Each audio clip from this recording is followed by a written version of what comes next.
So wala nang pa-suspense pa. We will be checking out Chigi items. So we just finished installing the Chigi AIO5 Play dito sa ADV 160.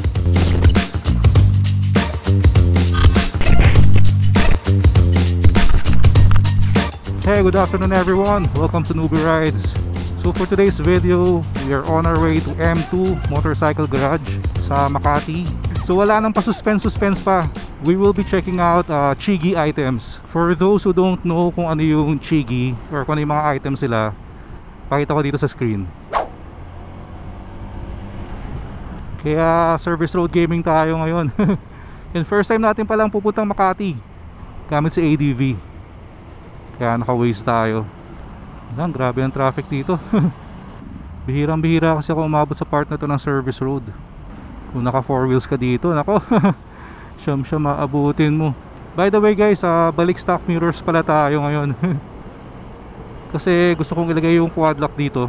And then iniba ko rin yung angle ng nung front camera natin. Kasi nung dito nakalagay, parang medyo nakatingala eh. So hopefully sana yung angle na to medyo mas okay. Gusto ko kasi talaga yung yung kuha or yung angle nung 360 pa yung gamit kong front camera. Doon kasi mo-control mo eh. While dito sa GoPro as is na. Problema ko lang pala dito sa Telesin, pag sa mirror mount nakakabit, bumababa siya eh dito. Kahit anong higpit ko dito, dahil sa vibration, eventually bumababa siya. Although madali namang itaas, gaganon mo lang. Pag maaraw lang din, ang hirap tumingin sa phone, no? May glare. Huling daan ko dito na naka 2 wheels, naka MT-03 pa tayo nun. More than 2 years ago. Kakaumay pala yung traffic dito. Ay nako, nakakadala dumaan dito ah. Pero ito na yung pinakamabilis na ruta from Waze eh. Pinakamabilis and pinakamalapit in terms of kilometers. Alright, so medyo umandar na. Grabe yung traffic dun. Alright, so Makati City. Makati na tayo. May moto market dito oh. Moto market. Parang masarap puntahan yan ah. Sayang tong tunnel oh. Wala tayong pang bomba. EDSA na pala yun oh. Medyo lumililim ah. Alright, nasa looban na tayo ng Makati. So talagang wala akong alam dito. Dami rin pasikot-sikot pala. Kung walang Waze eh, hindi ko alam kung paano pupuntahan to. Hindi ko alam kung ba't bumababa to eh. Rubber naman yun dito. Anong gagalaw kasi talaga siya eh. 2 kilometers away na lang. Tama ba itong pinuntahan natin? Pa-skyway to ah.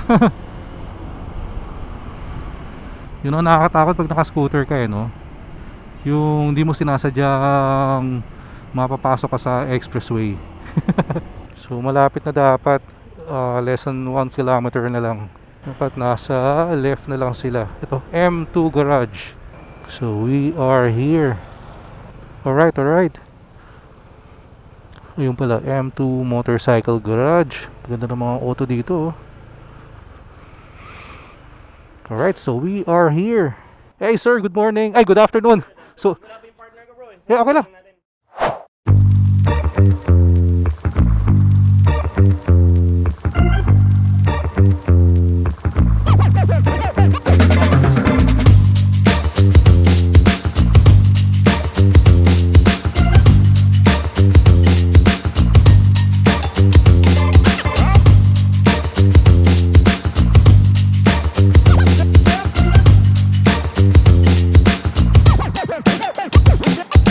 Yung AIO5 units natin are all completely waterproof. Even yung mismong wiring harness natin.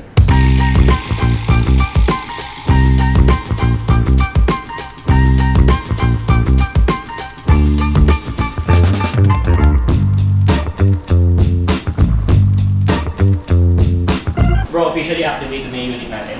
So, ang pag-activate ng unit is basically just connecting to Wi-Fi. Tapos nandun na yung odometer mo, 2 minutes na siya nakabukas. Nandito tayo sa home screen ng AIO5 Play. Punta tayo sa car. Ito yung CarPlay natin. So punta tayo diyan. Ganun lang kabilis mag-connect. Tingnan mo kung gaano ka fluid yung So, ang ginagamit mo is Waze or Google Maps? Waze ka, Waze. no? So, Waze.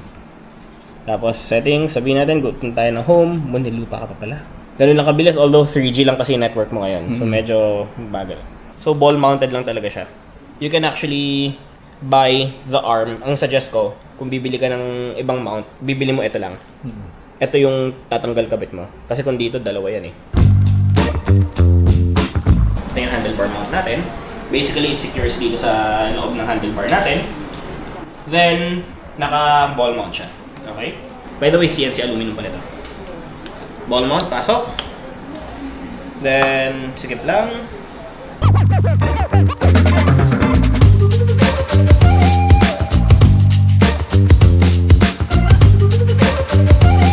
Pretty much mounted na siya. Wiring system na lang kailangan.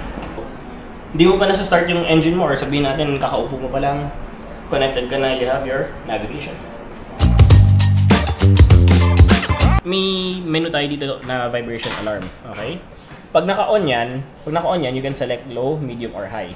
So pag nakakapit to internally sa battery natin, pag may gumalaw ng bike mo, magbi-beep to. At least, ina-alert niya yung tao na, uy, wag mo galawin yan. Yun, at least may alarm ka. Kasi ito naman ang tire pressure monitor natin. Kung gaano kabilis ikabit yung AIO, ganun din kabilis ikabit ang TPMS.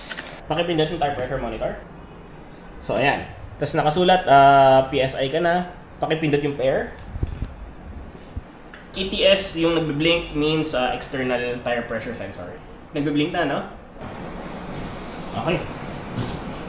Bukod naman yung nagbe-blink. Okay na. You can select low pressure value. I would suggest mag-a-alarm na siya ng around 23.2. Tapos yung likod mo mag-a-alarm siya ng around... Anong pressure ba sa likod usually dapat? 30. So mag-a-alarm siya ng 39, pwede na yan. So ngayon, pag overinflated, mag-a-alarm siya 39. Pag low pressure naman, mag-a-alarm siya ng 23. Example lang 24.7 yan. I-set natin siya ng 26, mag-a-alarm siya. Pansinin mo, nagbi-blink na yung tire pressure mo.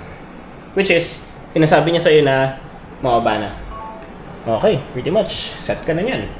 So unlike quad lock, or any phone mount na kailangan mo paluwagan, tapos i-aangulo mo, ito, ball mounted siya. So paano ba i-install yung phone dyan? First, may spring loaded tayo sa ilalim. Kunin mo lang yung phone mo, pasok dito. Ganun lang. Paano mo tatanggalin? Push down, labas. So again, pasok. Mas mabilis pa siya sa normal na phone mount. Ngayon, habang umaangat tong ilalim, sumisikip yung arms. Pwede siyang landscape or portrait. Plus, may abang na wireless charging. Wireless charging and vibration damper. So, it's basically all-in compared mo sa mga ibang brand na isa-isa mo pang bibilin. Plus, yung mounting system niya, napakanipis. And it's made of CNC aluminum pa din. It's not plastic. Ngayon, dahil sa vibration nito, gumana na yung yung TPMS natin.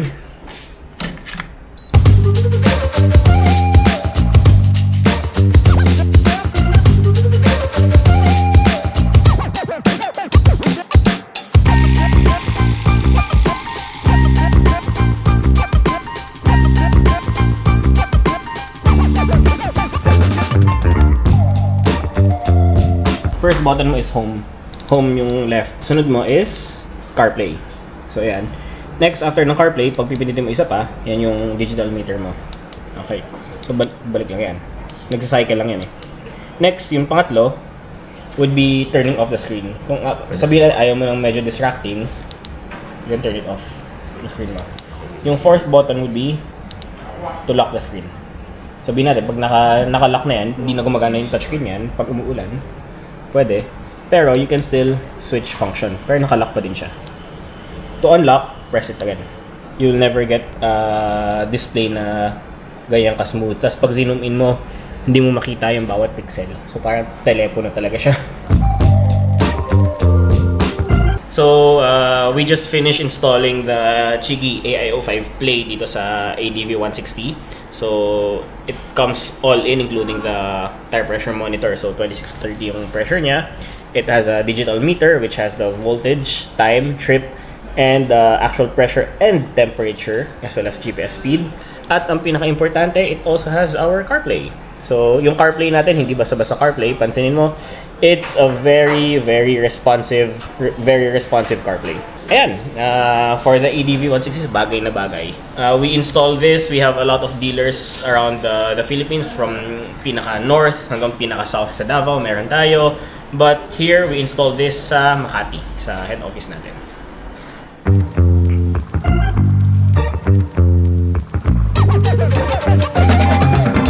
Sure, all good.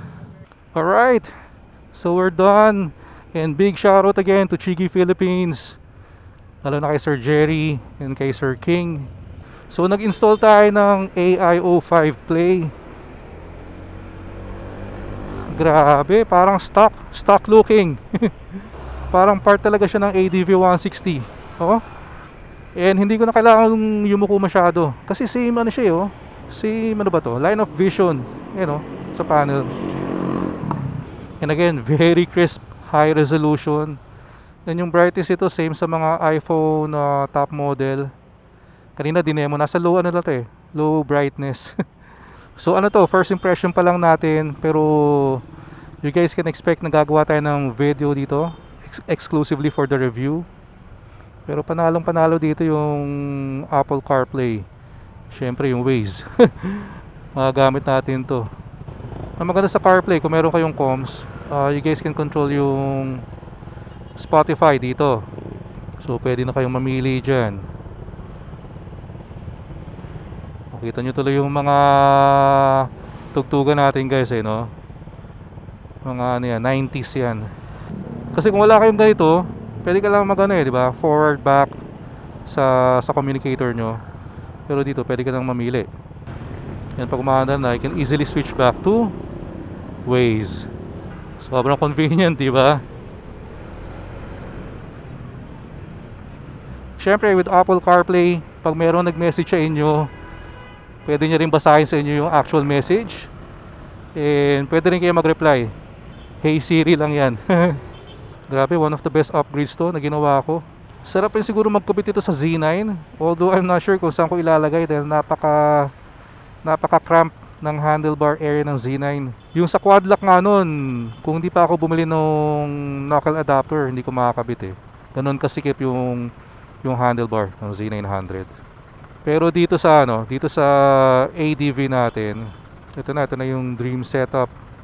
So habang traffic pala, share ko na sa inyo ano yung mga gusto ko dito sa Chigi AI05 Play. So another thing na talagang gustong gusto ko dito is yung tire pressure monitoring, real time. Kasi yun ang pinakakinakataparan kong gawin bago mag-ride eh. Kasi uupo ka, di ba? Mag-squat ka, tapos check mo yung tire pressure. So for this one, very convenient. Kitang-kita mo na, and it's very accurate. Kung ano yung nilagay naming hangin kanina, ayan yun. And this one has GPS din. And may mga quick access button din sa likod. So ang daling i-control, ang daling mag-navigate.